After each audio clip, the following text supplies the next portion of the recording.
O governador Eduardo Leite, de alguma maneira, ele conseguiu galvanizar aí a convergência de todas as lideranças tucanas, independentemente se a gente tem atrito aqui ou acolá. Do ponto de vista da candidatura presidencial, o Eduardo hoje é a convergência de todos nós.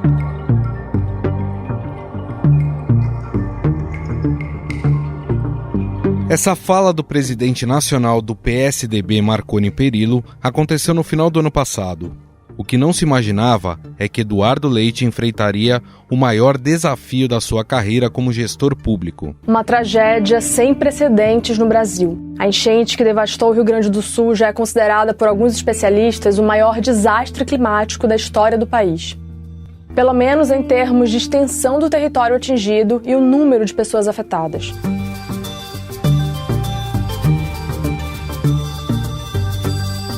Não apenas isso, o governador tem sido bastante criticado pelas ações de prevenção e pós-tragédia no estado. Uma pesquisa da Quest, divulgada neste mês, mostrou a percepção das pessoas sobre o nível de responsabilidade do poder público. Para 68% dos entrevistados, o governo do estado tem muita responsabilidade. Por outro lado, 20% acreditam que tem pouca e 12% que não tem nenhuma. Quem é o responsável pela tragédia? 68% dizem que é o governo estadual, o governador Eduardo Leite, o principal responsável pela tragédia. As prefeituras, 64%. E 54% o governo federal.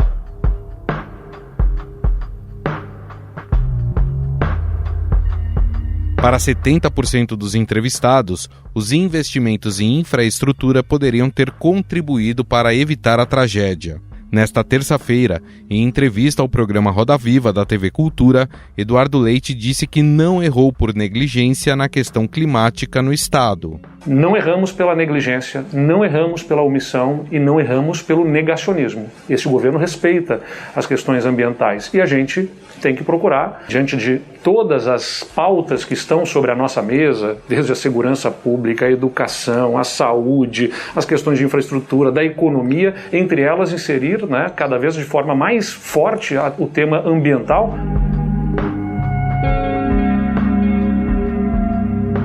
A resposta vai ao encontro à informação de que o governador foi alertado sobre as consequências das chuvas no estado. Eduardo Leite alterou em torno de 480 normas do Código Ambiental do Estado em seu primeiro ano de mandato, em 2019. A medida acompanhou o afrouxamento da política ambiental brasileira do ex-ministro do Meio Ambiente no governo Bolsonaro, Ricardo Salles. Sobre isso, o governador criticou a polarização política que, segundo ele, acaba prejudicando o processo de buscar soluções para os problemas no Estado. Me incomoda muito na política atual que a gente vive da polarização, que tanto atrapalha a vida da nossa sociedade, é justamente que antes de procurar soluções, se procuram culpados. Pode-se procurar responsabilidades, mas a minha tarefa como governante é a de procurar as soluções. Vamos colocar no Rio Grande do Sul quantos homens for necessário para ajudar. Não tem limite da gente colocar, não. Se foi só 30, sabe, nós vamos mandar 60, 90, 100. Não tem limite de pessoas para a gente mandar para ajudar. Mas conte conosco, governador. Mas o que tem se visto é uma disputa nos bastidores sobre as ações no Estado. Aliados de Eduardo Leite questionaram a nomeação do ministro Paulo Pimenta para comandar a Secretaria Extraordinária da Presidência da República de Apoio ao Rio Grande do Sul. E as divergências já começaram a aparecer. Pimenta se colocou contra o projeto do governo estadual de criar cidades temporárias para receber pessoas desabrigadas pelas enchentes.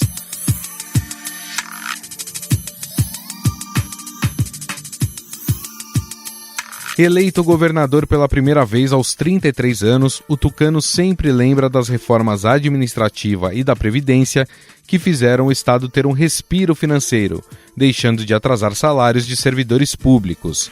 Além disso, negociou a adesão ao regime de recuperação fiscal, numa tentativa de retomar a capacidade de investimento. fazer o ajuste fiscal não é para punir políticas públicas, pelo contrário, é para ter capacidade de investimento nos diversos setores.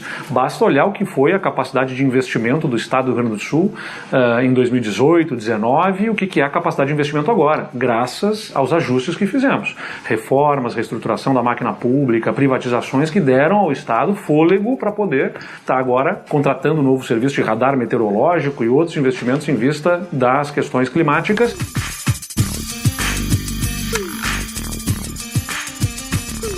Eduardo Leite quase se candidatou à presidência em 2022, mas preferiu concorrer mais uma vez ao governo de seu estado.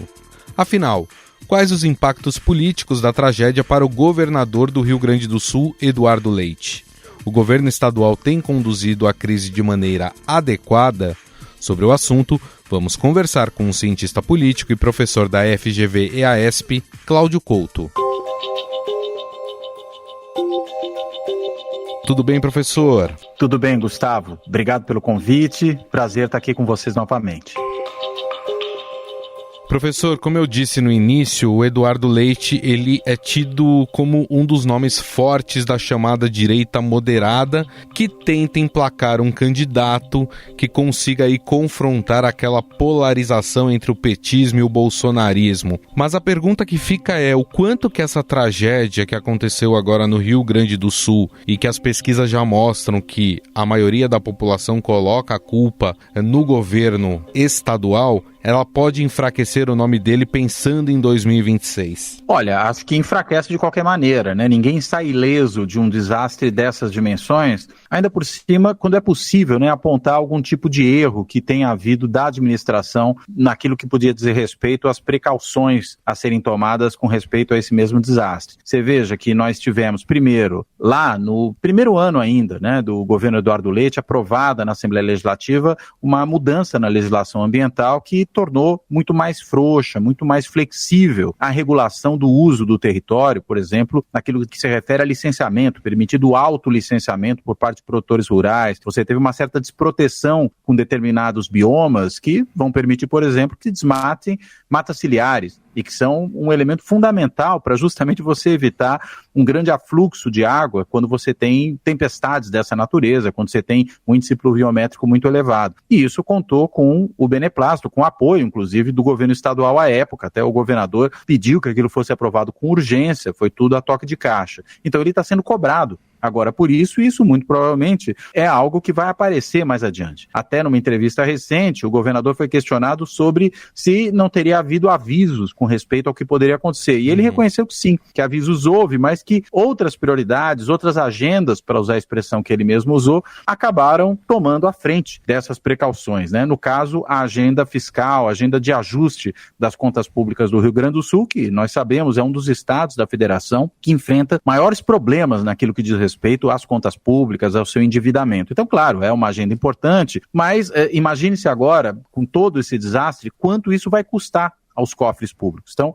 talvez a gente possa estar falando aí numa economia porca, né, para usar uma expressão popular, uma contenção de gastos que acabou, na realidade, produzindo, pelas consequências que o desastre ambiental agora gerou, um prejuízo ainda maior. Então, o governador também tende a ser cobrado por esse tipo de situação. Então, é realmente uma situação difícil essa, e até alguns pronunciamentos, algumas declarações do governador Eduardo Leite até esse momento, no bojo desse processo todo da inundação, elas têm sido declarações complicadas, essa mesmo que eu acabei de mencionar, das agendas outras que foram priorizadas, mas a gente poderia também mencionar aquela menção que ele fez aos problemas que o comércio local estaria enfrentando diante do grande fluxo de doações. Porque, na verdade, quando você tem um volume tão grande de doações físicas chegando ao Estado, há um receio, pelo que nós já observamos em outras situações, em outras circunstâncias, sobre o impacto que isso terá no comércio local, né? É o tipo de declaração que não se deve dar, tanto que ele próprio depois veio a público se desculpar por essa declaração. Mas acho que acaba revelando, talvez, uma liderança política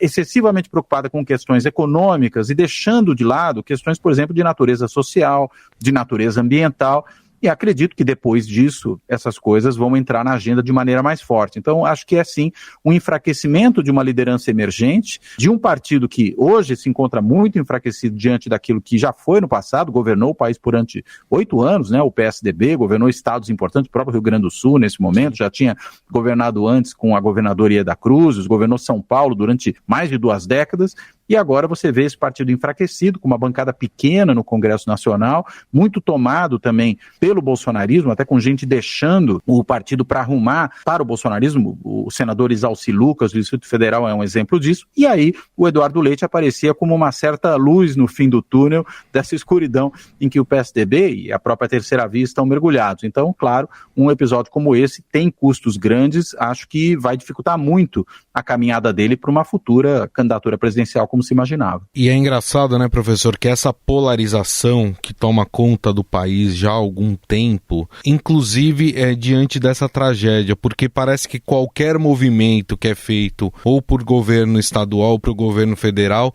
fica parecendo que é algo ligado à política ou pensando mais para frente em eleições. Eu estou citando isso porque nós tivemos a nomeação de Paulo Pimenta, que também é do Rio Grande do Sul, né, para o Ministério de Apoio à Reconstrução do Estado. E aí houve uma certa tensão por parte de aliados de Eduardo Leite, que isso estaria sendo feito pensando em que Paulo Pimenta será candidato ao governo do Rio Grande do Sul em 2026. Há uma certa razão em se questionar quem é indicado neste momento numa tragédia, ou este momento serviria somente para pensar em como reconstruir o Estado e deixando o pensamento em eleições para depois? Olha, acho que é um questionamento meio sem nexo esse, né? E por que eu entendo isso? Porque, veja, é um representante do governo federal nessa força-tarefa que se montou ali, juntando os 3 níveis de governo, o Estado, a União e os vários municípios aí afetados pela situação, é um representante do governo federal e, portanto, alguém que pertence aos quadros do governo federal, né? Pertence, inclusive, nesse caso, ao partido do presidente. Ademais, não é um estranho ao Rio Grande do Sul, a gente está falando de um político do Rio Grande do Sul, alguém que já exerceu vários mandatos de deputado pelo Rio Grande do Sul, até estava envolvido desde o começo no trabalho, né, no esforço aí do governo federal de se envolver com essa questão. Então, me parece um nome, até eu diria, natural. Agora, claro, né, como todo político, ele tem ambições eleitorais. Acho que isso não seria novidade para nenhum político. E o estranho seria o presidente da República nomear, nesse caso, alguém que não fosse próximo a ele, que não fosse encaminhar a pauta do governo federal nessas interações com os governos subnacionais, estados e municípios. Então, acho que é muito mais aí um chororô que se cria nesse momento, né, tentar enxergar problemas onde simplesmente a gente tem a política como ela normalmente acontece. E veja, não dá para não haver política na interação entre agentes políticos, que são os governos, né? Política sempre há, a questão é qual é a qualidade dessa política. E não acho que isso tenha necessariamente condão eleitoreiro. Agora, claro, se o Pimenta, se houver bem nessa tarefa, é evidente que ele sai fortalecido e se credencia, mas, por outro lado, há sempre um risco, né? Se a atuação dele não for uma atuação positiva nessa área, ele inviabiliza o seu nome para o governo estadual daqui a 2 anos. Então, eu acho que, na realidade, é uma indicação normal, natural, de alguém que é do Estado, já estava envolvido com o processo, né, representa o governo federal até pelo seu pertencimento ao próprio partido do presidente, tanto que ocupava, inclusive, um ministério aí da Secretaria, né, de Comunicação, na realidade, tem status ministerial. Então, não vejo nada de anormal nisso. Acho que é do jogo. Agora, o preocupante é a troca de farpas mediante a imprensa entre os dois, que na verdade nesse momento deveriam estar trabalhando juntos para ajudar a população do Rio Grande do Sul, que foi afetada de forma talvez não vista na história do país, como essas enchentes que atingiram o estado. Essa troca de farpas desse momento, ela não é interessante para ninguém, né, professor? Não, claro que não. Não é a hora de ficar com esse tipo de picuinha, né? É por isso que levantar esse tipo de questionamento à indicação me parece uma coisa sem nexo, né? É hora de, enfim, reconhecer que são agentes diferentes. Acho que até nisso, ainda que os aliados do governador possam ter dado essa declaração, nessa o governador se saiu muito bem, né? Ele falou, olha, todo mundo sabe que eu e o presidente Lula e o ministro Pimenta somos de posições políticas diversas, ideologicamente, programaticamente, mas tudo bem, a gente pode trabalhar junto. Acho que essa é a postura correta. Nessa aí o governador Eduardo Leite, acho que se colocou de maneira muito correta, né? E não tanto aí a boca pequena, em off, os seus aliados, né, fazendo esse tipo de picuinha. Até porque, veja, há um tipo de relacionamento entre níveis de governo que é um relacionamento institucional, né, natural em federações, né, governo da federal, a União, com estados, com municípios, né. O estranho é que a gente, enfim, não teve isso nos últimos anos, com o governo Bolsonaro, em que havia ali sempre aquela rinha entre o presidente da República e governadores. A gente viu a postura do ex-presidente na relação com o governador Dória, no que se refere à vacina, né? Vimos a postura dele com relação ao então governador Witzel, no Rio de Janeiro, temendo ali que ele se tornasse um adversário seu, a maneira como ele se referiu ao então governador do Maranhão, né? O governador Flávio Dino, que chamou o pior dos governadores paraíbas, para usar a expressão dele. Então você tinha toda uma relação de anormalidade entre o governo federal e os estados. Agora, enfim, tendo um governo normal no âmbito federal, que comete erros, comete acertos, mas enfim, não é um governo que fica criando esse tipo de situação, simplesmente vai interagir, causa espécie que alguém fique criando picuinha justamente no momento dessa dramaticidade. É hora para não se criar picuinha, é hora para se trabalhar junto, enfim, reconhecendo as diversidades, reconhecendo as diferenças de ideias, de opinião, de programa político, mas que naquela hora exigem essa interação institucional entre governos. Bom, a gente vai ter um indicativo, talvez, se o nome de Eduardo Leite está enfraquecido ou não, nas eleições municipais agora, né? Tá se discutindo, né? O próprio Eduardo Leite teria aventado a possibilidade de pedir o adiamento das eleições no Rio Grande do Sul. Aí na entrevista para o Roda Viva, ele disse que ele não sugeriu o adiamento das eleições, mas fato é que se elas acontecerem de fato esse ano, isso vai ser um termômetro para mostrar como é que o nome de Leite está sendo visto. Claro, ele não é candidato, mas ele vai apoiar ali uma série de candidatos à prefeitura. A gente pode dizer que as eleições municipais já vão começar a medir essa popularidade pós-tragédia? Olha, eu acredito que sim, e aí mais até do que em relação ao governador, em relação aos próprios prefeitos, né? Porque, afinal de contas, vários deles são candidatos à sua própria reeleição, vários deles, se não puderem ser reeleitos, eles certamente apoiarão algum tipo de candidatura, e aí, consequentemente, isso vai ser aferido pela vontade do eleitor, pela maneira como os eleitores se comportarem, particularmente no Rio Grande do Sul, nessa próxima disputa, né? Acho que não faz muito sentido falar em adiamento de eleição, ainda mais nos termos que o governador havia colocado e depois se retratou, que seriam os termos de você ter uma prorrogação de mandatos. Isso não me parece caber numa situação como essa.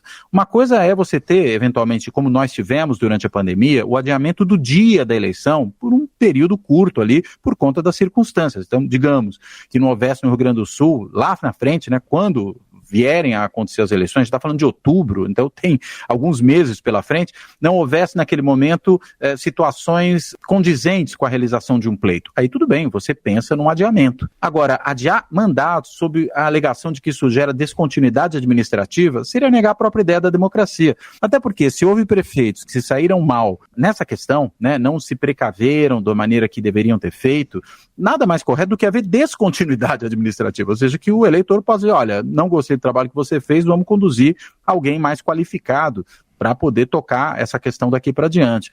Então, não me parece uma declaração adequada. Acho que o governador está um tanto quanto atarantado com toda essa situação, e isso é perfeitamente compreensível.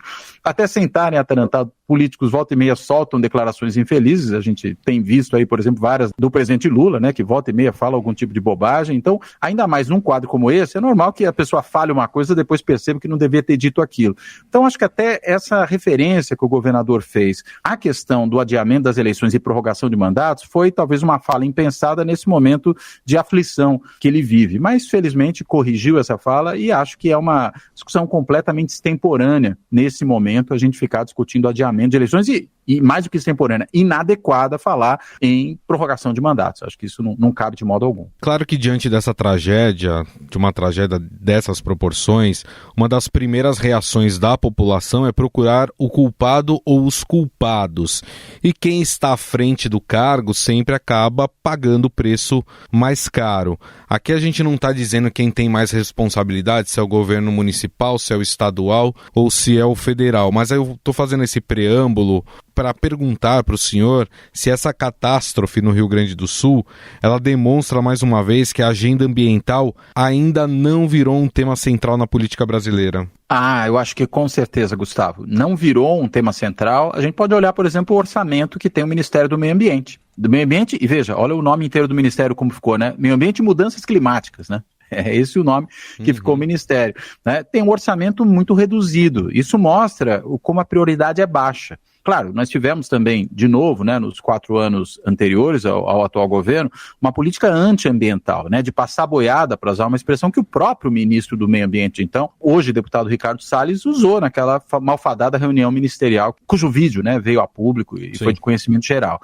Então, veja, né, é claro que essa tem que ser uma questão prioritária, mas até os pontos que eu indiquei anteriormente, quando eu falei, você não teve uma manutenção de uma legislação adequada no Rio Grande do Sul, lá com a mudança que houve no primeiro ano de mandato do atual governo e da atual legislatura, quer dizer, não atual, né, mas anterior, porque a gente está falando de 2019, né, e não agora no começo do segundo mandato do Leite, você teve ali todo aquele desmonte da proteção ambiental no Rio Grande do Sul com as mudanças legais. E isso é apontado por especialistas na área, né, não sou eu que estou dizendo, são aqueles que conhecem a questão ambiental a fundo. Você teve também a Prefeitura de Porto Alegre, que desinvestiu na área de prevenção de acidentes, né? Você teve ali um gasto zero no ano passado em prevenção de acidentes climáticos como esse que aconteceu agora. Então, veja, quando você tem esse tipo de despreocupação, a própria não prioridade que o próprio governador reconheceu, né, quando falou que desinvestiu disso porque tinha outras agendas, é uma outra demonstração da despreocupação. A gente poderia ainda citar deputados, né, parlamentares de um modo geral, porque há senadores também, do Rio Grande do Sul, veja, estamos falando desse estado, que no nível federal tem proposto legislações de desmonte da política ambiental. O deputado Alceu Moreira e o deputado Lucas Redecker, os dois são ali propositor e relator de um projeto de lei que desprotege vários biomas, 40 milhões de hectares de biomas no Brasil. A gente está falando de metade do Cerrado, a gente está falando de 1/3 do Pampa, que é justamente um bioma fundamental, né, no Rio Grande do Sul, e de vários outros biomas que não são florestais. Então, veja, há realmente mais do que uma despreocupação, há, na verdade, uma ação antiambiental que ocorreu muito fortemente no governo anterior, mas acontece no Congresso também. Então, é uma não agenda em grande medida. Eu espero que, pelo menos, a gente aprenda algo com esse grande desastre, né, que é o fato de que essa é uma questão de sobrevivência. Claro, em parte, ultrapassa o que nós podemos fazer, porque as mudanças climáticas são um fenômeno global, e aí não é só a política ambiental no Brasil que vai corrigir isso, mas essas políticas de mitigação, né, que tem a ver com prevenção de desastres ambientais, criação de cidades mais resilientes, cidades de esponja, como se costuma chamar, proteção de matas ciliares. Veja, a gente viu outro dia, isso até viralizou nas redes sociais, o absurdo de numa Câmara Municipal do interior do Rio Grande do Sul, ter vereador ali dizendo que é preciso derrubar árvore porque só desbarranca onde tem árvore. Que, veja, vai contra tudo aquilo que o conhecimento científico aponta, que é o fato de justamente a vegetação segura o solo e reduz o desbarrancamento. Claro, não quer dizer que não pode desbarrancar onde há vegetação, mas seria pior ainda se não houvesse. Então, é esse tipo de mentalidade que precisa ser transformada, e acho que ela só é transformada pelo debate público, pela apresentação dos fatos e, espero eu, né, pelo aprendizado com desastres dessa natureza, para que a gente saiba que se não fizer algo, será cada vez pior. Ou seja, essa não é apenas, talvez, a pior enchente que o Rio Grande do Sul viu, ela pode ser a primeira das piores. É esse o risco que nós corremos. E aí não é só no Rio Grande do Sul. Tem gente que fala, mas teve em 41. Sim, e olha quantas décadas se passaram. Só que esses fenômenos vêm se tornando cada vez mais frequentes, em intervalos de tempo mais curtos e mais dramáticos, mais drásticos, né? Outro dia, ouvia o grande pesquisador, né, da questão do clima, o Carlos Nobre, apontando que quem nasceu lá no final dos anos 50 é uma pessoa que, veja, vai ter visto ao longo da sua vida talvez 7, 8 grandes desastres ambientais. Quem nasceu no começo dos anos 2000 vai ver 30, pelo menos, desastres ambientais. Então, olha a mudança da proporção disso. É preciso que as pessoas atentem para esse problema, que acordem para o problema. E para isso, claro, não basta só imaginar que há um problema e pensar e discutir. É preciso políticas públicas voltadas a lidar com isso. E aí, claro, isso passa pelo eleitor na hora de escolher seus representantes e, mais ainda, pelos políticos na hora de decidirem o que farão em termos de políticas públicas. Nesse sentido, o senhor acredita que a gente vai observar, principalmente nos debates dessa eleição municipal e também nas próximas eleições, a agenda ambiental sendo levada mais a sério em termos de discussão? Talvez essa tragédia que ocorreu no Rio Grande do Sul vai trazer à tona um maior debate sobre isso entre os políticos e entre aqueles candidatos que estão pleiteando um cargo público? Olha, eu acredito que sim, Gustavo. Acho que acho que já era uma tendência, entendo que a questão ambiental está entrando e vai entrar cada vez mais no debate público. Há uma mudança geracional e essa nova geração é mais atenta a esse tipo de questão, então acho que esse é um primeiro ponto, ou seja, já havia uma tendência estrutural. Pensando especificamente no caso brasileiro, com esse grande desastre ambiental do Rio Grande do Sul, eu não tenho dúvida alguma que, certamente, na disputa nos municípios gaúchos, esse tema vai entrar. Mas acho que não é só nos municípios gaúchos. O impacto desse evento, que agora já começa a se espalhar para Santa Catarina, veja, então a coisa começa a atingir outras regiões próximas e pode vir a atingir outras partes do país. E não só em grande índice pluviométrico, mas pode ter o contrário, pode ter grandes secas, como teve na Amazônia recentemente. Imagina, seca na Amazônia parece até uma contradição nos termos. Então, acredito que sim, isso tende a entrar mais fortemente nas eleições municipais desse ano, mas acho que mais do que isso, é uma tendência de médio e longo prazo, ou seja, isso vai cada vez mais ser tematizado, porque os problemas também vão reaparecer. A gente terá outros grandes desastres climáticos no futuro próximo, e cada vez que isso acontecer e se repetir, as pessoas vão falar, puxa, a gente precisa falar desse assunto. Então, acredito sim que esses temas vão aparecer com mais força no debate. Perfeito. Bom, nós conversamos com um cientista político e professor da FGV-EASP, o professor Cláudio Couto, que gentilmente, mais uma vez, esteve conversando conosco sobre esse assunto tão importante. Professor, gostaria de agradecer mais uma vez. Muito obrigado pela entrevista. É sempre um prazer estar falando com vocês aqui e estou sempre à disposição, sempre que precisar.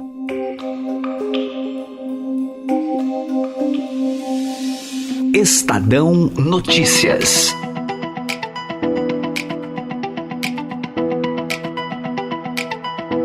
O Estadão Notícias desta quarta-feira vai ficando por aqui. Contou com a apresentação minha, Gustavo Lopes, o roteiro, produção e edição são minhas, de Jefferson Perleberg e Gabriela Forte.